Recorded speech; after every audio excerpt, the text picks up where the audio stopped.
right, welcome back to A Writer's Mind. I am trying to get caught up on episodes for what I have gotten written over the last little while. Trying to find time to record has been a bit challenging, but trying to get caught up on that. So this episode, I'm going to be talking a little bit about chapter 2 in the not-karmic book. Still doesn't have a name yet. I will figure that out at some point, maybe at the very end of the writing. That's often when I actually finally choose a name for a project. But anyway, in the first chapter, I'd kind of talked about reintroducing the characters and focusing in on kind of the setup of how the world is and where things stand. So in chapter 1, she'd had the breakfast with her parents, and we kind of got to see the mom's instability and the dad's cruelty. And so chapter 2 starts right after that. And the thing that I wanted to focus with on this chapter is looking at what her life is like away from her parents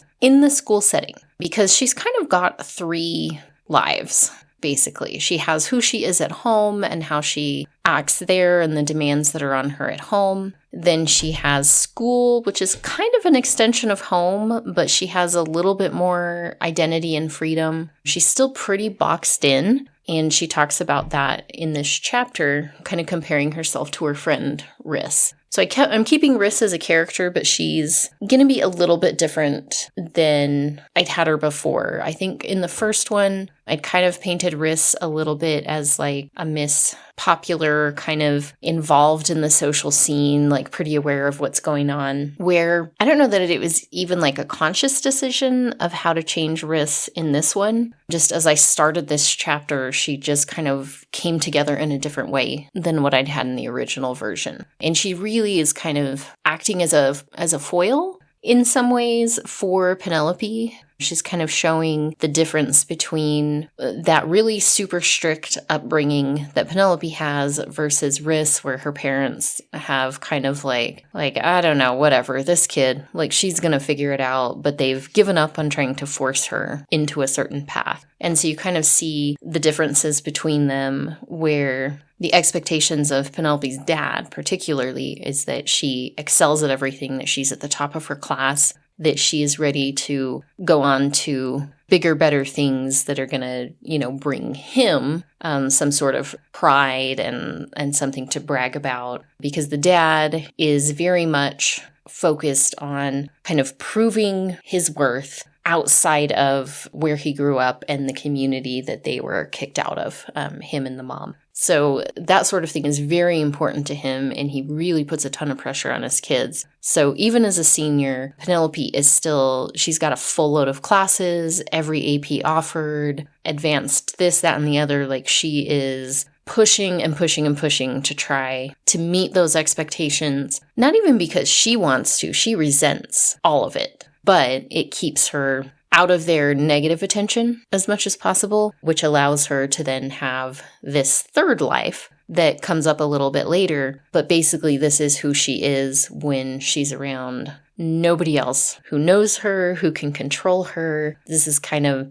I don't necessarily want to say like this is her true self, because everything else has pushed her into who she is in this third life. And if she were just, left to her own devices and had been raised in an accepting, loving, nurturing environment, this is not the person that she would be. But given the circumstances, this is the person that she feels she has to be in order to escape all of it. So we'll kind of get into that, but I think these initial chapters, as I'm thinking about it, is demonstrating these 3 different versions of who she is and the 3 different lives that she lives. So in chapter 2, we get to see her getting started at school.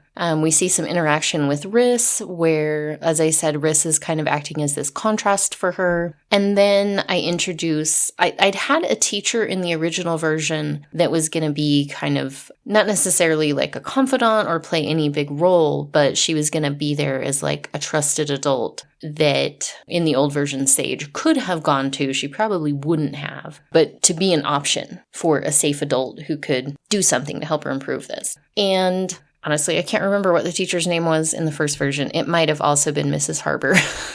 But in this version, it's Mrs. Harbor. Either way. And she is an English teacher, and I didn't put that in because I am also an English teacher. I put it in because ELA gives the opportunity for reflection and connection to her personal life that would be a lot harder if she was, talking to her calculus teacher, because literature gives us easy openings to bring in various themes and lessons and things like that. So in this chapter, Mrs. Harbor is kind of introducing to them their last project of the year and of high school, because she's about to graduate. And it's pointed out she's got 22 days left before she's done with school. And then her 18th birthday is 2 days after that. And that's something her and Riss discuss at the beginning of the chapter. So it's kind of, I don't really explain at this point why that's a deadline, but hopefully it's coming across to the reader as there is some importance to her 18th birthday. And not only are they looking forward to it as teenage girls and woohoo, yeah,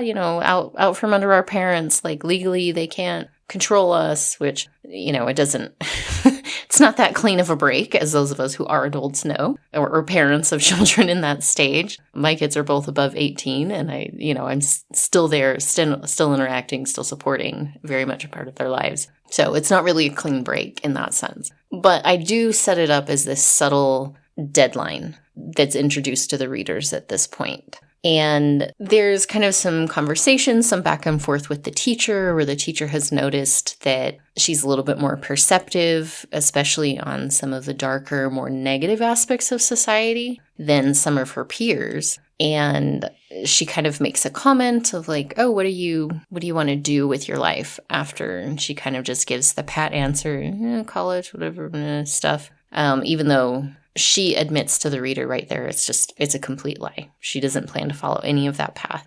She's doing all of this to appease her parents, but she's got her own plans, which I don't tell the reader at that point either. So I'm dropping a lot of hints in this chapter just to kind of introduce that there are some things coming up that the reader is going to become more aware of shortly. So planting a lot of seeds for conflict in this chapter, and hopefully doing it in a way that's subtle, but still it sticks in the reader's mind. So I use this chapter as kind of an opportunity to show her in the school environment, show that she is focused and dedicated, but the reasons for that aren't entirely clear, because she's giving these hints of the deadline, of college plans being a lie, of seeing this dark, negative view of humanity, and really just, seeing herself outside of that. The rest of humanity is this way, and almost she's not part of it. So hopefully this is kind of a chapter that gives readers a bit more of a sense of Penelope's headspace and where she's at. We don't really know. I mean, we've seen the family in chapter 1, but the reader doesn't know the full scale of her life and her situation at this point. And I'm trying to, follow the idea that you only give the reader as much as they need, information-wise, to understand that scene, and not overdo it, not explain more than needs to be explained in this part, because I want to show the reader who she is and what her life is like in these 3 separate spheres, rather than explaining it. Explaining stuff is really annoying after a while, so I'm trying to avoid that. So I'm setting up in this chapter person and sphere 2, and then introducing some of these deadlines that Penelope is facing, as well as who her potential support members are. And again, not that she's necessarily going to use all of these supports, but I want it to be clear that she does have people in her life outside of her awful family who she could go to, who are there in other instances that she might be able to turn to when things get particularly rough. And I also bring in this final project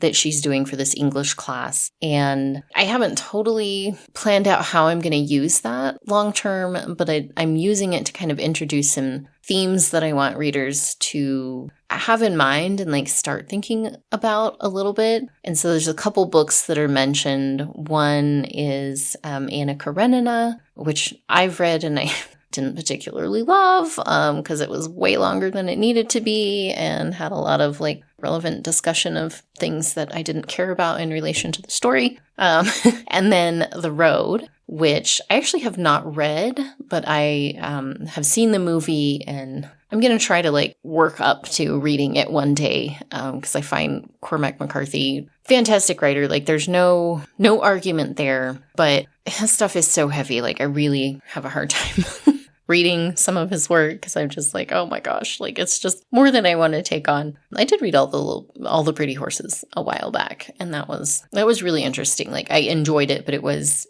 still heavy, but not as heavy as his other stuff. So I'm kind of just using some of these themes from classic literature that probably not as many people who read this are maybe going to be familiar with Anna Karenina, but hopefully most people have at least seen The Road or are aware of kind of what the story is, and kind of bringing some of those ideas of recklessness on the side of Anna Karenina, and if you're focused on yourself, how that can lead your life to ruin in different ways. And then with The Road, kind of looking at that idea of survival. Is survival enough?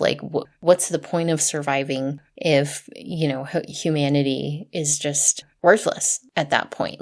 Why survive? Why not just give up? And kind of looking at those things as we start to delve a little bit more into who Penelope is, why she's in the situation that she is, and what effect it's having on her. So with that, chapter 2, a little bit more introduction, but hopefully setting the stage a bit more for some things that are going to come up in the next couple of chapters.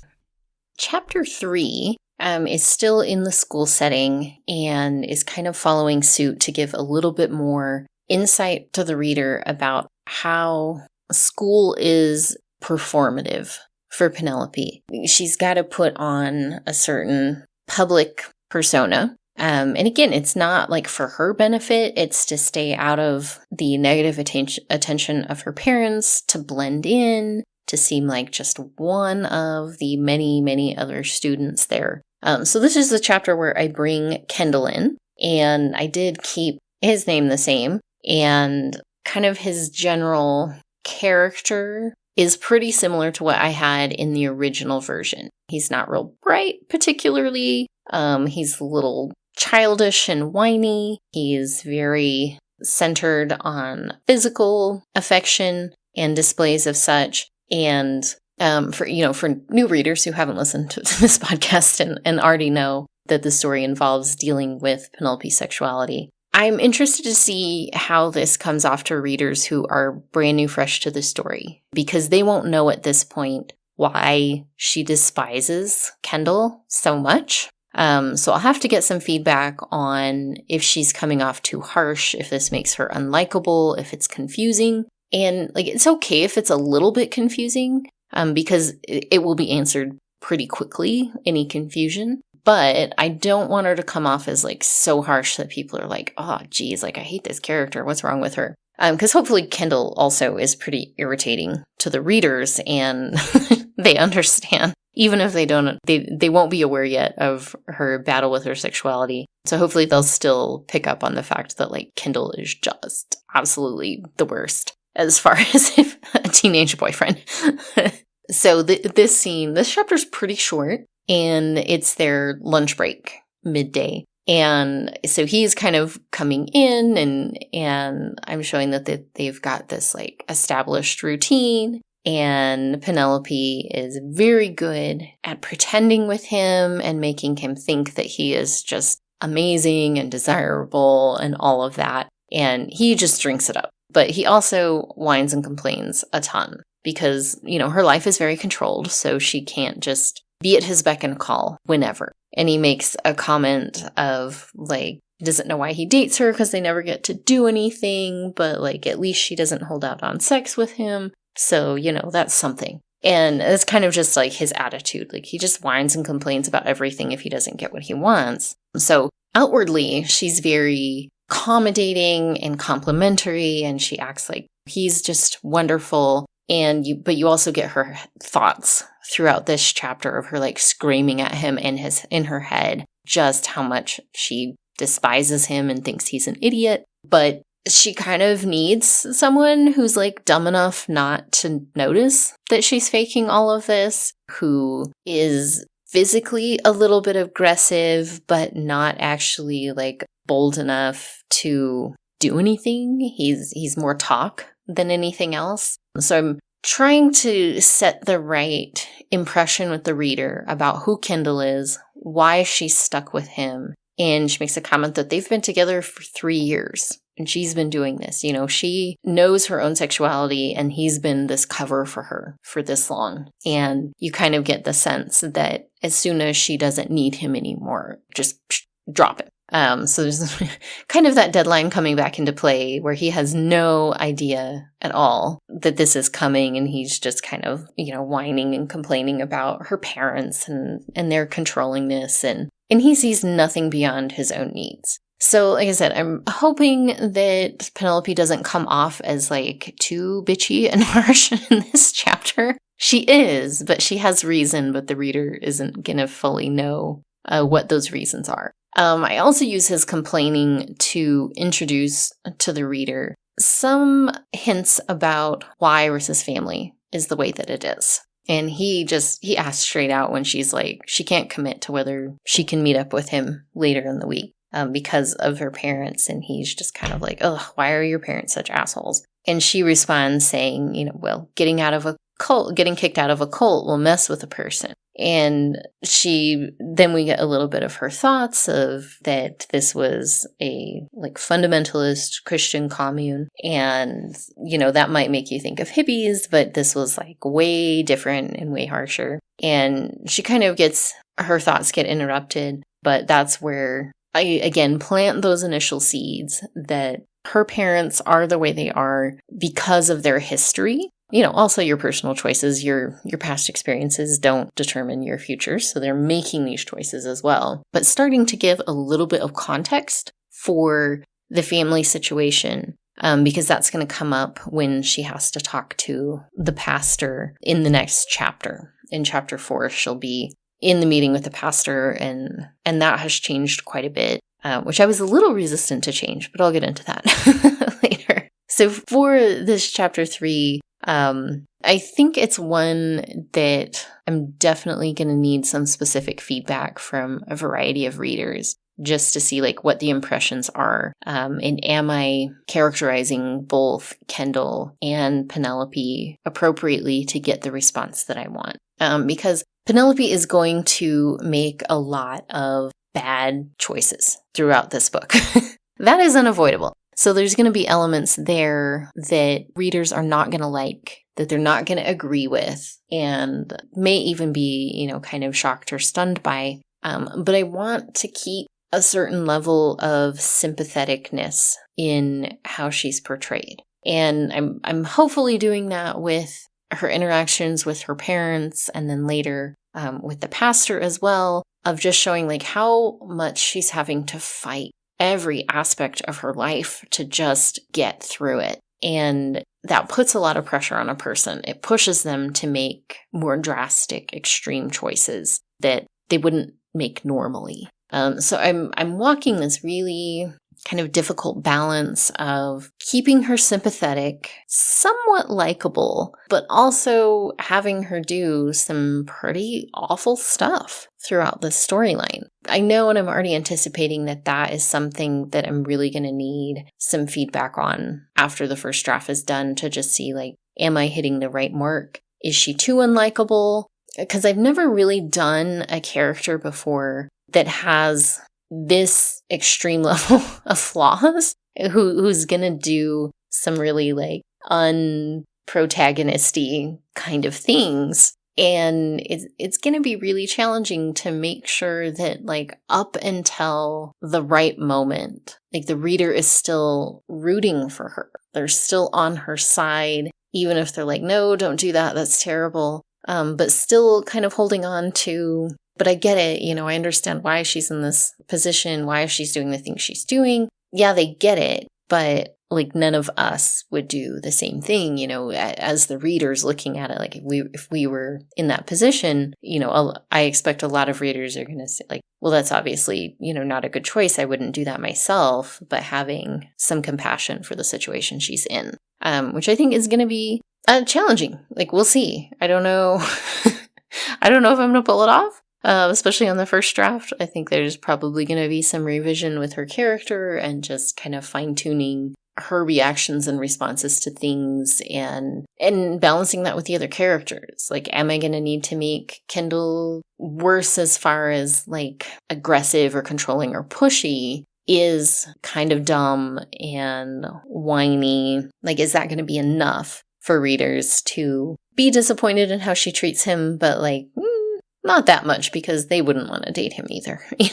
Something along that line, where you're trying to gauge reader response and manage that in a way as far as how it's portrayed and how it's written, but also leaving that room to reader interpretation, because no writer is ever going to be able to completely control how a reader responds to or reacts to a part of the story or a character. Because everybody's personal life experiences play into that, and you have no idea what that is, and there's going to be such a wide variety. So you can't accommodate or control every reader reaction and response. That would be crazy to think you could. But I want like a general range of where I feel like, okay, I've written it this way. Most likely, this is how readers are going to respond, and I'll have, extremes on other ends, especially with this one. So yeah, it'll be interesting to kind of see the response there and where readers pick up and what I need to work on once I send this to a few people and start getting some feedback on stuff. So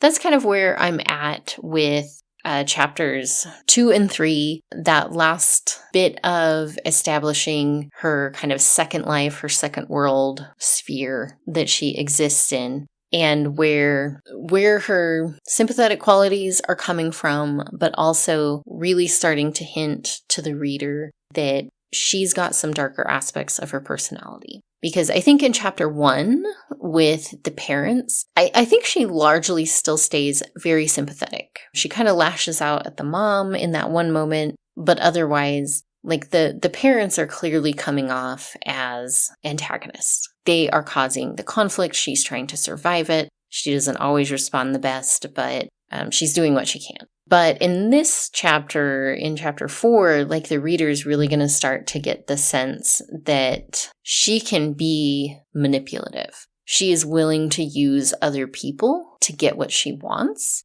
And in this case, it's kind of, using Kendall as a beard, basically, to outwardly present as heterosexual to classmates, to the wider world, to hide her true identity and sexuality. And even though readers don't know about her identity and sexuality issues at this point, I think it's pretty clear that she is using him as a cover for some reason. And they'll find out in the conversation with the pastor coming up next. But that's going to set off some alarm bells for readers and maybe rub some of them the wrong way, as they're wondering, why would she do this? Why would she think that's okay? And we'll get some more insight into that. But I think in this chapter, the first sense that she's maybe not as heroic or good at heart as the reader might want her to be. Because in chapter 2, you're told as the reader that she's lying about a couple of things.